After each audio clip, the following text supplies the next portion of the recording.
വളരെയധികം സന്തോഷവും അഭിമാനവുമുള്ള ഒരു മുഹൂർത്തമാണ്. കേരളത്തിലെ സുപ്രധാനമായ തീരുമാനം, ആദ്യത്തെ തീരുമാനം പ്രഖ്യാപിച്ച് ജൂൺ 15 എന്ന് പ്രഖ്യാപിച്ച് ആ 15-ാം തീയതി തന്നെ ഈ പദ്ധതിക്ക് തുടക്കം കുറിക്കുകയാണ്. കേരളത്തിലെ ഓർഡിനറി ബസ് സർവീസുകൾ KSRTC അതിൽ ലിമിറ്റഡ് സ്റ്റോപ്പ് ഓർഡിനറി ഉണ്ട്, സിറ്റി ഓർഡിനറി ഉണ്ട്, ഗ്രാമവണ്ടികളുണ്ട്, TT ഓർഡിനറി ഉണ്ട്. അങ്ങനെ തുടങ്ങി എല്ലാ ടൈപ്പ് ഓർഡിനറി ബസ്സുകളിലും സൗജന്യ യാത്ര 3200ഓളം വരുന്ന വാഹനങ്ങൾ ഇതിൽ വരും, സർവീസുകൾ വരും. ഇപ്പോൾ കൽപ്പറ്റയിൽ തന്നെ 49 ടോട്ടൽ സർവീസുകളിൽ 42 സർവീസും ഇതിൻ്റെ പരിധിയിൽ വരുന്നതാണ്. ഇതിൻ്റെ ഏറ്റവും ഒരു ഫൈനാൻഷ്യൽ ഇൻക്ലൂഷൻ ഈ പോളിസിയിലുണ്ട്.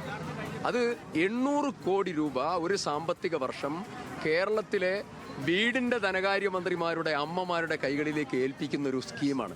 അതിനേക്കാൾ മനോഹരമായിട്ടുള്ള ഒരു സംവിധാനം ഏതാണ്? വളരെ അഭിമാനമുണ്ട്, സന്തോഷമുണ്ട്.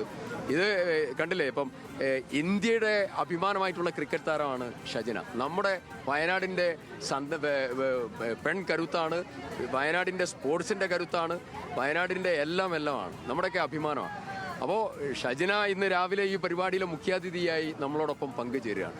എല്ലാവരും ഉണ്ട്, സാധാരണക്കാരായ ആളുകൾ.